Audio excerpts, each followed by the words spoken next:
नमस्ते, आप सभी के दर्शकों का बहुत बहुत स्वागत अभिनंदन करते हैं। हमारे बीच बैठे हैं युवा नेता, जिन्होंने छात्र नेता से अपनी रीवा शहर के अंदर पकड़ मजबूत करी थी।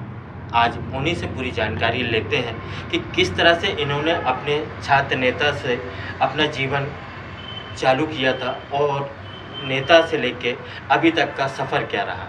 मैं बात कर रहा सीएम गुप्ता जी से। सीएम गुप्ता जी, बहुत बहुत स्वागत है हमारे बातचीत चैनल में। बहुत बहुत धन्यवाद भाई साहब। मीडिया को मैं धन्यवाद ज्ञापित करता हूं कि हमें आज एक स्थान दिया।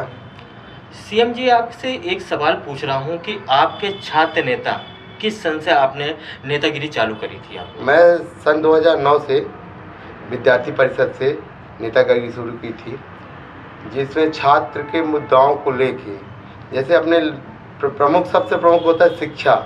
तो अपन शिक्षा के क्षेत्र में, शिक्षा में सबसे महत्वपूर्ण तो विधि की जानकारी।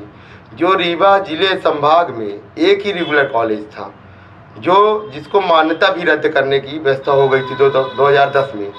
हम लोगों ने उसकी लड़ाई लड़ी।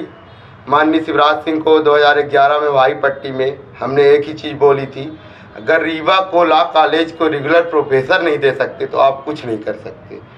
मैं वास्तविकता विद्यार्थी परिषद से मैं अटल जी के कुछ उद्देश्यों के कारण आया था। अटल जी का मेन उद्देश्य शिक्षा, जो भारतीय जनता पार्टी आज 20-21 साल हो गई पूर्ण नहीं कर पाई है। मगर मैं अब आम आदमी पार्टी में गया हूं, क्योंकि वो जो काम अटल जी ने बोला था वो अरविंद केजरीवाल जी हमारे नेता कर दिए हैं। हमारे दर्शक जानना चाहेंगे कि आपकी शिक्षा कितनी थी और कितनी अभी तक शिक्षा आपकी है। उसके बाद आप आम आदमी पार्टी से, हम बताना चाहेंगे कि इन्होंने अभी सदस्यता आम आदमी पार्टी से ली है, लेकिन इसके पहले 2022 में समाजवादी पार्टी से महापौर का चुनाव भी लड़ चुके हैं। इनको अच्छे खासा वोट भी मिला था, 971 वोट मिले थे। इनके पर्सनल थे, क्योंकि समाजवादी पार्टी रीवा शहर के अंदर पार्टी है, लेकिन उस तरह के कार्यकर्ता उनके पास नहीं है। लेकिन इनका बात किया जाए तो सीएम गुप्ता ने अपने ही व्यक्तित्व और नेता बनते तक इन्होंने जो भी किया है वो अपने बदौलत किया है। मैं पूछना चाहूँगा कि सर, आपकी एजुकेशन क्या है? मेरी एजुकेशन LLB है। मैं BSc LLB हूँ। और जहाँ तक समाजवादी पार्टी की बात थी, एक्चुअली क्या है कि यहाँ कहीं किसी पार्टी में जाओ, लोग ये पूछते हैं कि आपके घर में कौन नेता था, क्या किया। अगर पार्टी सही में, अगर सही व्यक्ति को टिकट दे, जो व्यक्ति में जुनून हो कुछ करने का, यहाँ सिर्फ पैसे और बैकअप देख के काम किया जाता है। इसी के चलते मुझे समाजवादी पार्टी ज्वाइन करनी पड़ी, क्योंकि कोई ना कोई कोख पैदा लेने के लिए लेनी पड़ती है। तो इसलिए मैं जो भी कोख पाया उससे पैदा लिया। मेरी विचारधाराएं जो हैं वो एक अच्छी विचारधारा है, जो शिक्षा के क्षेत्र में, चिकित्सा के क्षेत्र में लोगों को कैसे सहायता मिले, किसी पर्सनल के लिए नहीं, हर व्यक्ति को कैसे सहायता मिले, हम कैसे कार्य करें, उस उद्देश्य को मैंने देखा। जैसे माननीय केजरीवाल जी ने आज ऐसी स्कूलें बनवा दी है दिल्ली में, जो हमारे रीवा की ज्योति स्कूल फैले। आज भी दिल्ली में सरकारी स्कूल में एडमिशन के लिए लोग तरसते हैं, अपने यहाँ एडमिशन के लिए लोग जाते नहीं हैं। माननीय अटल जी का मेन उद्देश्य सबको पता, शिक्षा, जो आज तक भारतीय जनता पार्टी नहीं कर पाई। देखने को आया है कि आप व्यापार से जुड़े हुए हैं, मेडिकल एजेंसी है आपके पास, लेकिन आपने व्यापारियों के लिए बहुत बड़ी मदद की थी। क्या मदद करी थी, ये जानना चाहेंगे हमारे दर्शक। मैं सन 2010 में बिंद व्यापार संगठन चलाया था कुछ लोगों के साथ। उसको एक्चुअली आर्थिक ज़्यादा हमको दिक्कत आ गई थी 2012 में, इसलिए हमको बंद करना पड़ा। हम उस समय जब 2010 में चूना भट्टा में लोगों की दुकान गिराई गई थी, उनमें कुछ लोगों को 1000, 2000, 5000, जैसे हमारा संगठन कम से कम हम लोग वार्ड 15 के अधिक लोग थे, कुछ लिपनिया के थे। हमने 7-8 वार्डों में उस समय टीम भी बनाई थी।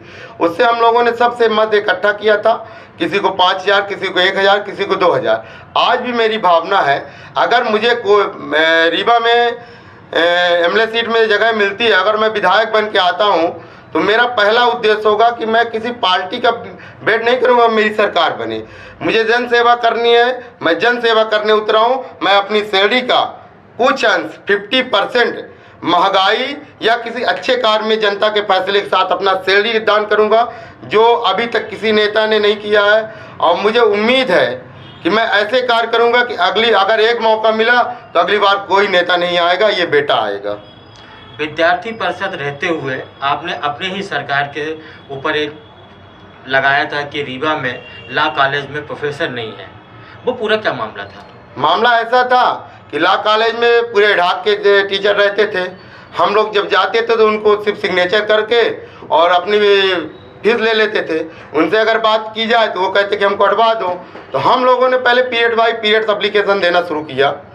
इसके बाद जब ये हुआ कि रेगुलर प्रोफेसर नहीं है, कॉलेज बंद हो जाएगा, मान्यता रद्द होगी, तो हम लोगों ने पूरी तरह से आवाज़ उठाई। एडी कार्यालय, कलेक्टर को ज्ञापन, यूनिवर्सिटी में ज्ञापन, फिर शिवराज सिंह आए 2011 में, मुख्यमंत्री से माननीय शिवराज सिंह आज भी हैं। उसके बाद एक रेगुलर प्रोफेसर दिए।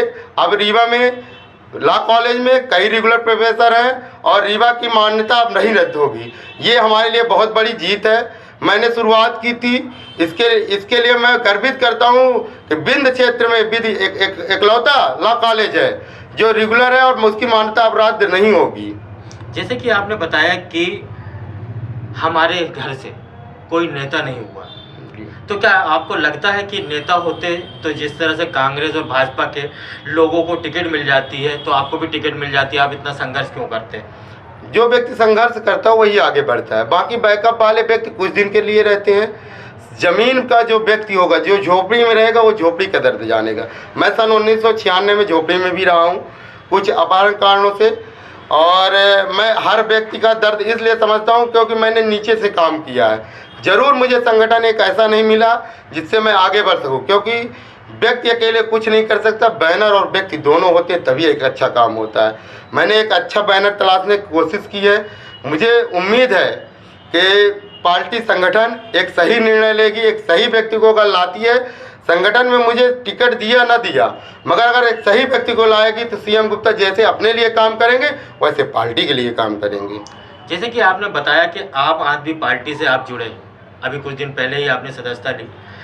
उस सदस्यता को लेके आप पार्टी से अलग हट के कुछ काम करेंगे या पार्टी के साथ रह के कुछ काम करेंगे? जैसे आपने बताया कि हमारे आम आदमी पार्टी की सरकार नहीं बनती है, विधायक बनते हैं तो हम 50% अपने वेतन में से देंगे, तो क्या पार्टी उस तरह से आपके ऊपर सघन कुछ करेगी? तो आप किस तरह से आप पार्टी को और अपने में स्थित बनाएंगे? देखिए, सबसे बड़ी बात है, सैलरी मेरी होती है, किसी पार्टी की नहीं होती। जो व्यक्ति विधायक होता है सैलरी उसकी होती है, वो अपने में खर्च करे या पार्टी में खर्च करे या व्यक्ति में खर्च करे, वो निर्णय मेरा होता है। इसके लिए कोई पार्टी, शायद आम आदमी पार्टी तो बिल्कुल आप ऑब्जेक्शन नहीं उठाएगी, और जहाँ तक रही अगर ऑब्जेक्शन उठाएगी तो उस वक्त का समय बताएगा कि हम क्या करते हैं।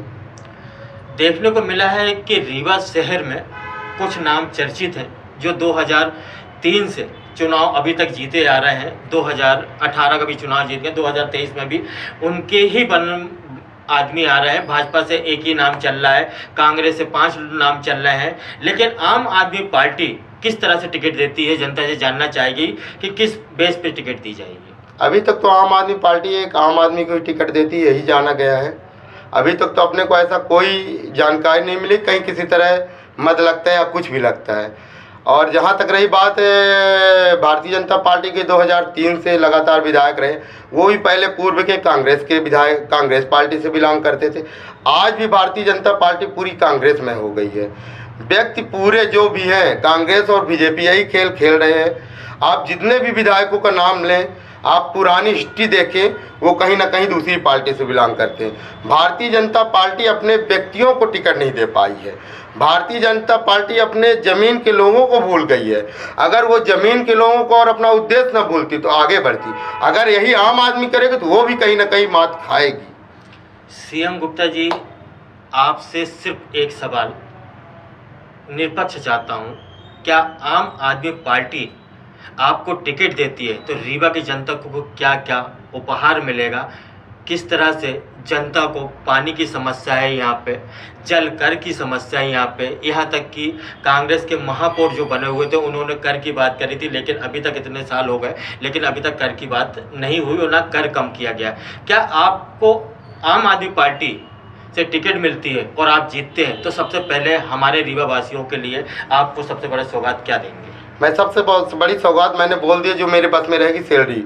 जो जहाँ कर की बात है, जल कर बात कम करने की, इसका राज्य शासन का नियम होता है। माननीय महापौर जी को शायद जानकारी नहीं रही हुई। इसको अपन ऊपर से जब राज्य शासन कम करती है, नहीं तो इसका 10% दुगना जमा करना पड़ता है। ये सब जानकारी लेके कोई भी बात करनी चाहिए। हम पूरी तरह से पहले नियमों को ध्यान देंगे, उसके सिवाय जो मेरी सैलरी है उसके लिए पब्लिक के लिए मैं कुछ भी कर सकता हूँ। मैं बाकी मैं घोषणा वीर नहीं बनना चाहता, क्योंकि मैं जनता का दरबार लगाऊंगा। आज अगर पब्लिक के बीच में जिस तरह जा रहा हूँ उस तरह जाऊंगा, और मैं पब्लिक के बीच से ही कैसा काम करता हूँ ये पब्लिक ही निर्णय लेगी, क्योंकि मैं कुछ नहीं हूँ। मैं अगर विधायक बनता हूँ तो हर व्यक्ति रीवा विधानसभा का विधायक होगा। ये मेरी बात नहीं होगी, मेरे घर में एक डायरी होगी, उसमें जो व्यक्ति नोट करके आएगा कि मेरी ये समस्या है, मैं ये नहीं कहता कि मैं दूर कर लूँगा। कोई भी समस्या कोई व्यक्ति दूर नहीं कर सकता, वही व्यक्ति कहेगा जो सिर्फ घोषणा करेगा। जो व्यक्ति करने वाला होगा वो सिर्फ कोशिश करेगा, जिसमें कोशिश में कामयाबी मिलती है। बोलने से कोई काम नहीं होता। जो मेरे बस में है सैलरी, मैं उसके लिए बोल रहा हूँ। बाकी आप कुछ भी मुद्दा बोलेंगे बिना नियम के मैं नहीं कर सकता, क्योंकि नियम से हर व्यक्ति बंधा है। ये थे हमारे साथ युवा नेता सीएम गुप्ता जी, जिन्होंने निष्पक्ष अपनी बात रखी कि मुझे आम आदमी पार्टी से टिकट मिलती है तो मैं इस तरह से काम करूंगा, निष्पक्ष काम करूंगा। जिस तरह से दिल्ली में काम करी है अरविंद केजरीवाल ने, पंजाब में काम कर रही है, उस तरह से रीवा में भी मैं करूंगा। तो हमने दीजिए इजाज़त, देखते रहें हमारे। बहुत बहुत धन्यवाद भाई साहब।